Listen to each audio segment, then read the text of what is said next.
carta universal de San Juan, de Juan.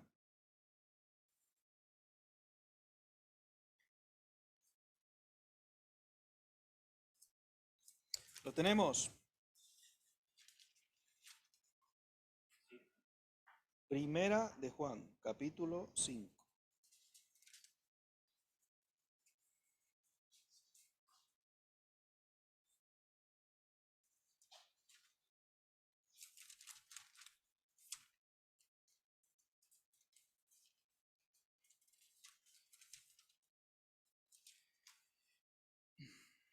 Bien, vamos a leer los versículos del 13 al 21. La última vez, el último jueves, estuvimos hablando acerca de 5 cosas que ya sabemos o que Juan, el apóstol Juan, nos recuerda, que da por sentado que se supone que ya las conocemos y las sabemos, pero que a mi juicio hay muchas cosas que sabemos, pero que no las recordamos. Bien, primera de Juan 5, del 13 al 21. Dice la Escritura: estas cosas os he escrito a vosotros que creéis en el nombre del Hijo de Dios, para que sepáis que tenéis vida eterna y para que creáis en el nombre del Hijo de Dios. Y esta es la confianza que tenemos en Él, que si pedimos alguna cosa conforme a su voluntad, Él nos oye. Y si sabemos que Él nos oye en cualquiera cosa que pidamos, sabemos que tenemos las peticiones que le hayamos hecho. Si alguno viene a su hermano a cometer pecado que no sea de muerte, pedirá y Dios le dará vida. Esto es para los que cometen pecado que no sea de muerte. Hay pecado de muerte por el cual yo no digo que se pida. Toda injusticia es pecado, pero hay pecado no de muerte. Sabemos que todo aquel que ha nacido de Dios no practica el pecado, pues aquel que fue engendrado por Dios le guarda y el maligno no le toca. Sabemos que somos de Dios y el mundo entero está bajo el maligno. Pero sabemos que el Hijo de Dios ha venido y nos ha dado entendimiento para conocer al que es verdadero, y estamos en el verdadero, en su Hijo Jesucristo. Este es el verdadero Dios y la vida eterna. Hijitos, guardados de los ídolos. Amén. Que el Señor nos bendiga en esta noche con su palabra bendita, con su bendita palabra, su palabra que ya es bendita, que sea también aplicada a nuestras vidas y corazones. Bien. Como ustedes saben, hace 2 semanas, si mal no recuerdo, estuvimos hablando acerca de este pasaje y vimos los versículos del 13 al 15. Vimos que estas cosas he escrito, en este caso la carta de Primera de Juan, el autor dice, autor, redactor, como teníamos también un debate con respecto a esto, o el escritor, vemos que Juan nos dice que ha escrito esto para que sepáis que tenéis vida eterna y para que creáis en el nombre del Hijo de Dios, en mayúscula. Mencionábamos en ese momento algunas afirmaciones, a nuestro juicio obviamente erróneas, porque no es algo que vemos en la Escritura, con respecto al nuevo nacimiento. Decíamos claramente que no hay una marca física o una evidencia física del nuevo nacimiento en la persona. Ojalá la hubiera, pero no lo hay, lamentablemente. Por eso Jesús, claramente, cuando le dicen los discípulos, en esa parábola famosa, oye, aquí hay cizaña en el campo. ¿Quién dice la Escritura que la sembró? El maligno, Satanás, la serpiente antigua, el diablo. Y le dice, oye, vamos a arrancarla. ¿Qué le dice Jesús? Dejarla. En esas fases iniciales, en esta fase en la que nos encontramos, es obvio y claro que la Escritura nos enseña que no son todos los que están, ni están todos los que son. Entonces, era en aquel tiempo, fíjate que venía también que leía acerca del apóstol Pablo en el libro de los Hechos, cuando en sus primeros pasos en el Evangelio, los discípulos no querían juntarse con él ni encontrarse con él. ¿Por qué? Porque tenían miedo, porque creían que él era un espía que se había colado dentro de ellos. Parecía como que sí, pero no queremos. Hasta que sale públicamente a dar testimonio del Evangelio, allí mismo en Damasco, a la ciudad a la que se supone que iba a ir a atrapar a los cristianos, a arrastrarlos, matarlos, castigarlos, lo que hiciera falta. Y entonces ya los creyentes comienzan a fiarse un poco más de él y decir, me parece que sí, que es verdad lo que ha acontecido. Pero aparentemente no tenían confianza en él, porque con el historial y el currículum que tenía, obviamente no era digno de confianza entre los cristianos. Pero no hay una señal evidente de un nuevo nacimiento en las personas. Como le comentaba, algún ejemplo, no sé, espectacular, que por lo menos una jovencita que yo conocí en mi tiempo me dio cuando yo era más joven. No es que no sé ahora, pero bueno, era un poco más joven en esa época, y ella me decía que aquel ejemplo que les mencioné, que se le movía sola la cabeza, y eso era una evidencia de su nuevo nacimiento. Yo no veo ningún ejemplo en la Biblia de eso, que su cabeza, de cuando ella hizo la oración, tal, estaba moviéndose sola y ella no se había dado cuenta porque tenía los ojos cerrados.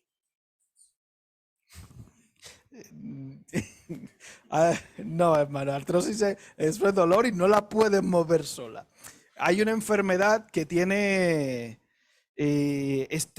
ya no es un chico, este hombre ya que tiene 50 y pico, el de Regreso al Futuro, el de Back to the Future, que no me acuerdo ahora, que ahora mismo, que te produce ciertos espasmos y movimientos del cuerpo involuntarios.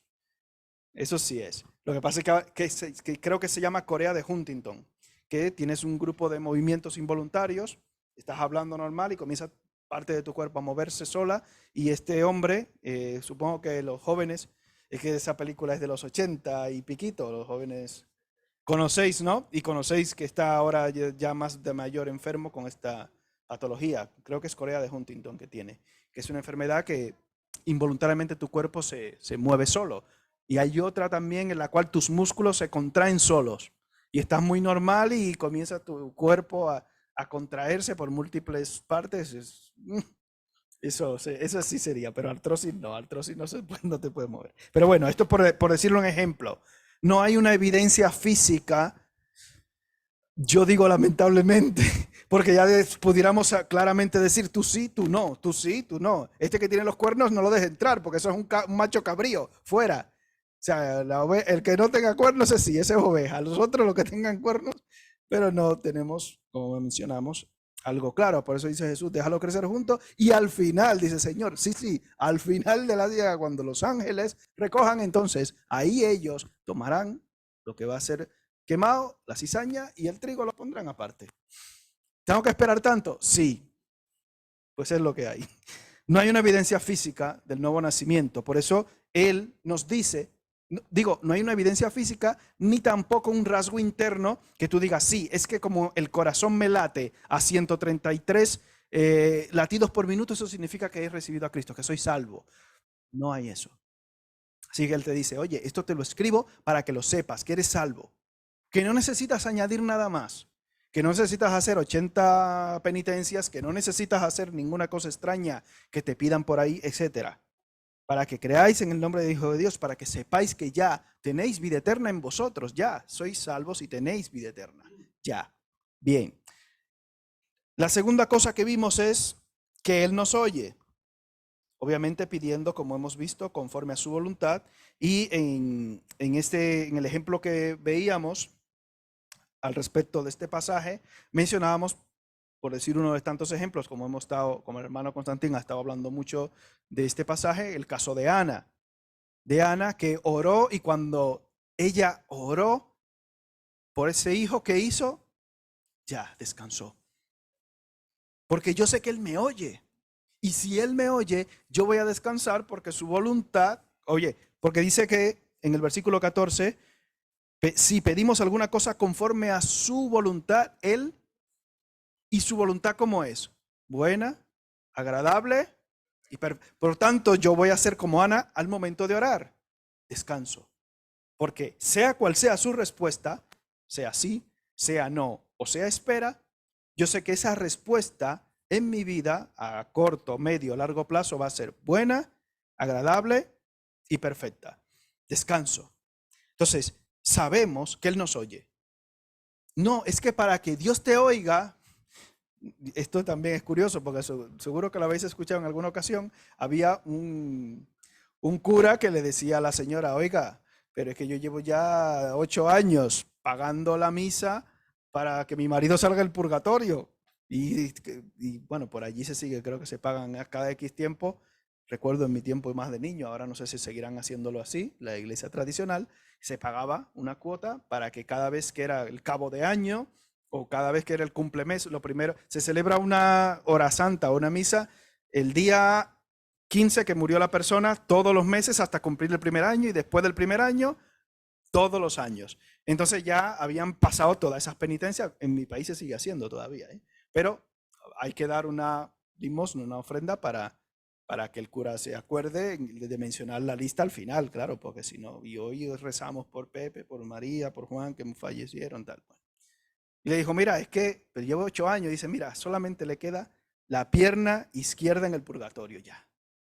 Yo creo que los próximos 4 años ya lo sacamos. Dice, dice, pues nada, pues lo dejamos así. Dice, ¿cómo que lo dejamos así? ¿Le va a dejar una pierna en el purgatorio? Sí, sí, es que esa pata era de palo, ya se la habían cortado. Esa pata no importa. No importa que se quede esa pata en el purgatorio porque era de palo, él estaba amputado. O sea que ya descansó la señora después de 8 años en el purgatorio. Usted y yo podemos descansar, hermanos, no tenemos el problema. No lo había hecho yo ese aquí. Pues ya tenéis chiste para ser luego los que predican o los que enseñan por ahí. La pata ya era de palo. Mire, yo cuando oro descanso. Ya. ¿Es sencillo? No, hermano, no lo es. Pero tenemos que aprender porque el apóstol Pablo también nos dice, yo he aprendido a. Cuesta, sí. ¿Cómo se consiguen las cosas? Con la práctica. ¿Y eso qué significa? Que vamos a tener que orar, que pasar mucho más tiempo con Dios, pero por situaciones específicas que van a venir a nuestra vida. De dificultad que nos obligarán, como en el caso de Ana, a llorar, a derramarnos delante de Dios.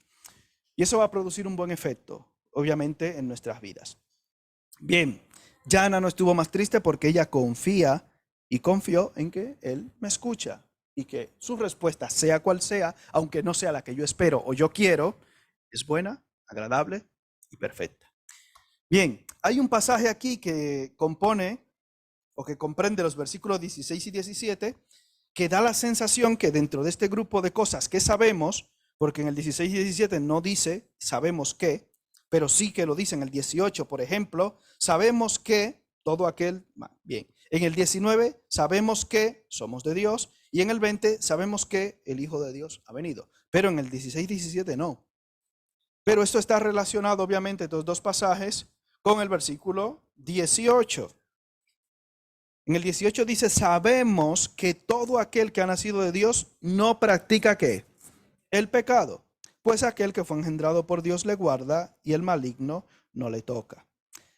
Entonces, en el versículo 16, relacionándolo con el tema del pecado, nos dice, si alguno viere a su hermano cometer pecado que no sea de muerte, pedirá y Dios le dará vida. Esto es para los que cometen pecado que no sea de muerte. Y dice Juan, hay pecado de muerte por el cual yo no digo que se pida. Toda injusticia es pecado, pero hay pecado no de muerte. Obviamente, hemos escuchado con mucha frecuencia la frase, todos los pecados son iguales delante de Dios. En el Antiguo Testamento vemos claramente que hay un grupo de pecados específicos que tienen unas consecuencias directas, que te llevaban directamente ¿a qué? A la muerte física, literalmente. Todos los pecados, ¿en qué sentido son iguales? En que te llevan a la muerte espiritual, porque la paga, Romanos 6:23, porque la paga del pecado es, todos los pecados te llevan a la muerte, espiritualmente hablando, porque la palabra muerte lo que indica es una separación, en este caso en lo físico, entre el cuerpo y el alma, entre el cuerpo y el espíritu, separado. Y en el sentido espiritual, la palabra muerte implica una separación de Dios. Estar separado de Dios es estar muerto, literalmente. Todo pecado nos separa de Dios. Y en este caso aplica aquí lo que presenta Juan, hablando acerca de esos pecados que presenta la Escritura, que tienen una consecuencia directa, obtienen como consecuencia directa la muerte física. Todos los pecados acarrean muerte, pero la trascendencia de algunos de ellos es mayor que otra. ¿Me explico? No estoy diciendo no, que hay pecados veniales, como si hay pecados mortales y veniales. Bueno, eso hay que tomarlo en consideración con cuidado. Todos los pecados nos separan de Dios y de ahí vienen también algunos acápites y algunos hermanos. No puedo decir que no sean hermanos, hay gente que va a los extremos, etcétera, pero que plantean que en el infierno habrá diferentes grados de castigo. Bueno, yo ahí no me voy a meter y eso no es lo que corresponde hoy, pero ciertamente estar separado de Dios es estar ya en el infierno, literalmente. Porque dice Jesús, separados de mí, ¿qué? Ya estáis muertos. Imagínate. Ahora bien, hay un grupo de pecados, como hemos mencionado, que acarrean o que tienen una consecuencia directa de muerte. Fíjate en las sentencias penales, por ejemplo, para que veamos más o menos el modelo similar que tiene la estructura humana por esa imagen de Dios que tiene, que dentro del Código Penal, cualquier Código Penal del mundo, están tipificadas ciertas penas de acuerdo al delito, ¿no? Entonces lleva una pena implícita X. 6 meses, 10 meses de prisión, 1 año de prisión, X tiempo de prisión dependiendo lo que acontezca. Pero bueno. Ahora bien, en el versículo 18 dice, sabemos que todo aquel que ha nacido de Dios no practica el pecado. Una cosa es pecar y otra cosa es practicar el pecado. Todos en determinada circunstancia, bueno, practicar no, porque eso sería otra cosa. Todos pecamos, no en determinadas circunstancias, todos los días, a cada momento, todos pecamos. ¿Lo tenemos claro eso? Bien. Pero cuando hay una película que se llama Gru, mi villano favorito, ¿no? Usted dirá, robar mi pecado favorito, por ejemplo, por hacerlo similar a una película. Cuando usted practica un pecado determinado en su vida, hay que poner en duda su nuevo nacimiento, porque la Biblia aquí lo presenta de esa manera. ¿Cómo podemos diferenciar el trigo y la cizaña? ¿Por sus frutos? ¿Hay evidencias claras de poder decir esto? No, no la hay, pero hay indicios que nos hacen sospechar. Como dice uno por ahí, es grande, es blanca, con manchas negras, tiene cuernos y dice mu, es muy probable que sea una vaca. Pues un toro, pero es muy probable que sea una vaca, ¿no? Cuando vemos a un creyente tropezar de manera constante con el mismo pecado, un creyente, ahora habrá que ponerlo entre comillas, cuidado. Habrá que dar un paso atrás y mosquearse un poco. Y me decía un hermano, es que es mi debilidad. ¿Cómo? Sí, es mi debilidad. Soy un humano. Sí, tú eres un humano, pero redimido, ¿no? O sí o no. Sí, Mira lo que dice Romanos 6, versículos del 1 al 14. Este lo voy a leer yo.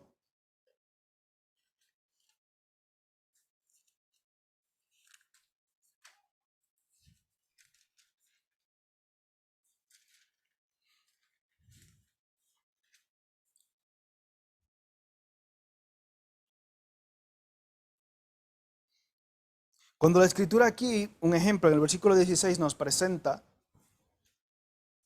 a aquel hermano, entre comillas, que comete pecado, que, que es un pecado grave, según lo tipifica la escritura, en este caso en el Antiguo Testamento. No quiere decir que haya pecados X o Y, pero no es lo mismo, no tenía la misma condena un determinado pecado que otro, como presenta la escritura.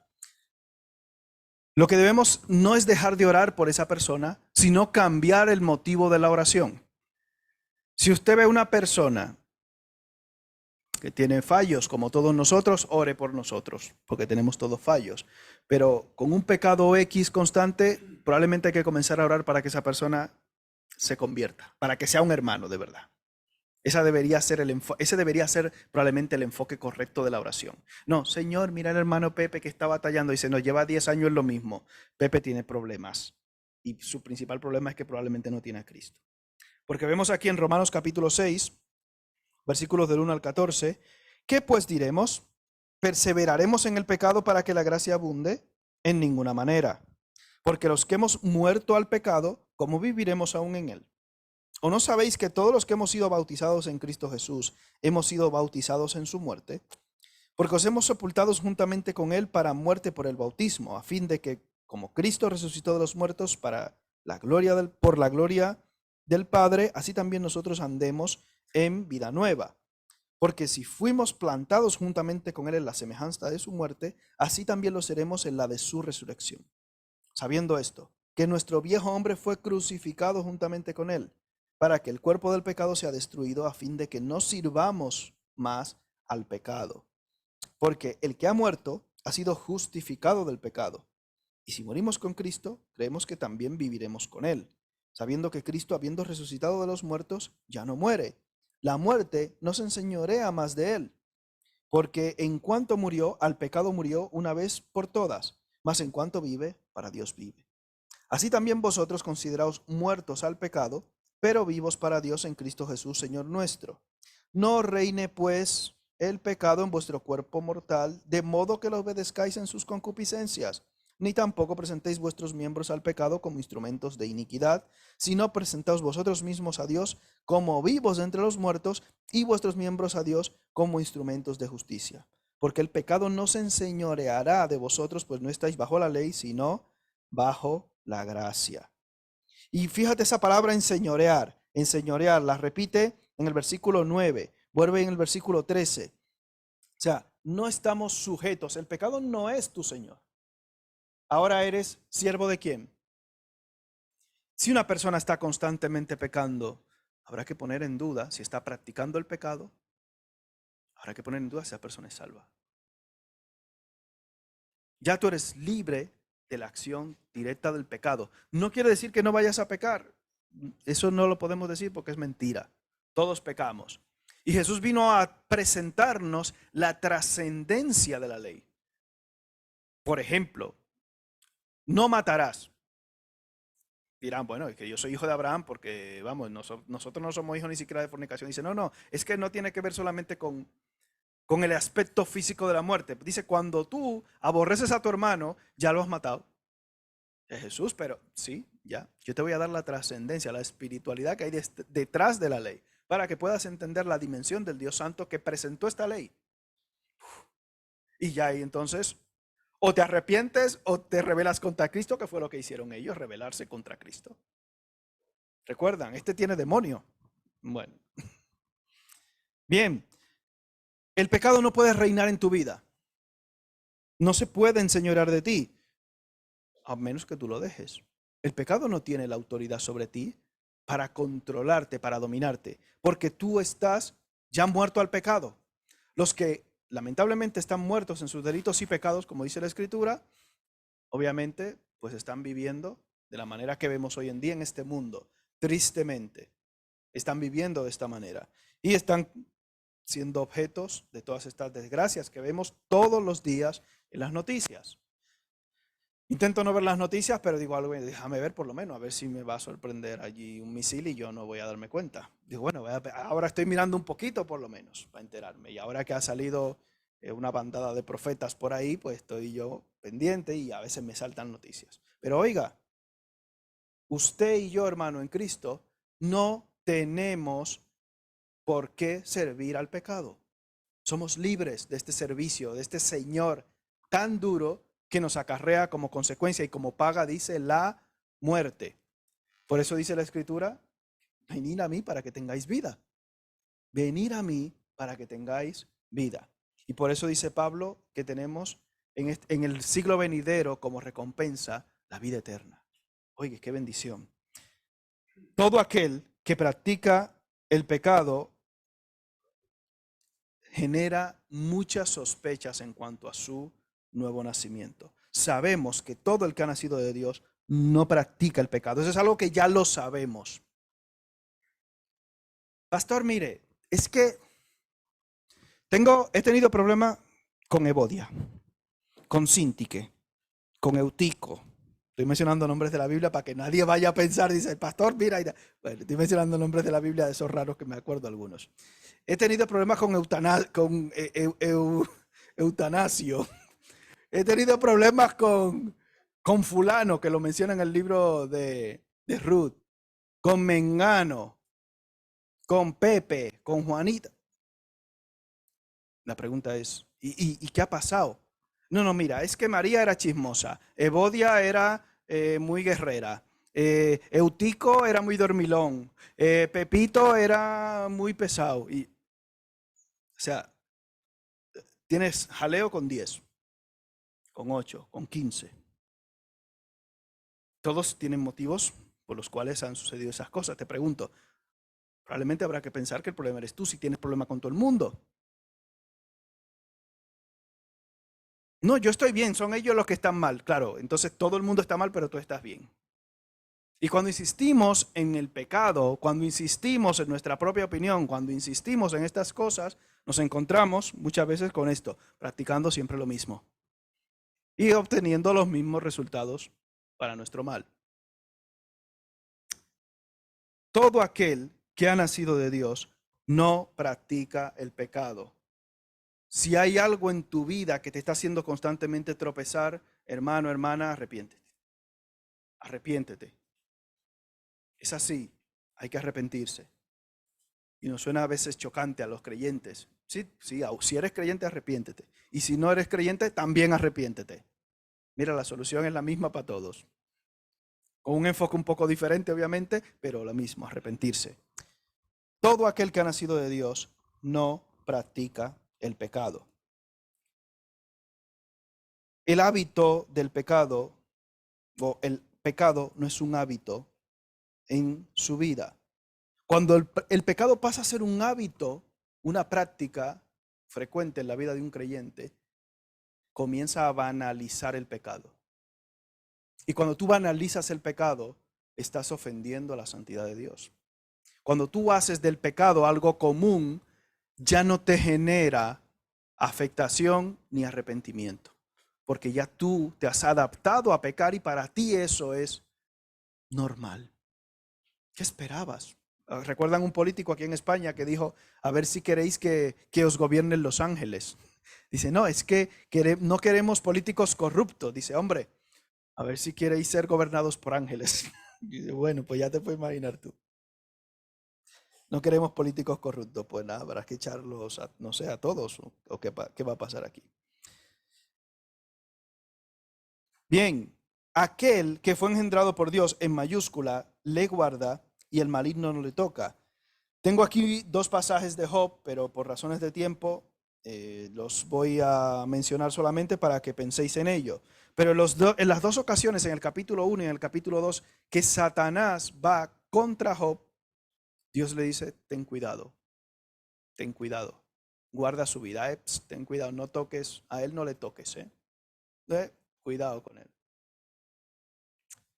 Y quizás si nosotros fuéramos conscientes de ese abrigo de Dios, como dice, que habita el abrigo del Altísimo, morará bajo la sombra del Omnipotente, si fuéramos más conscientes de que Dios está ahí guardándonos, yo creo que seríamos mucho más reacios al pecado.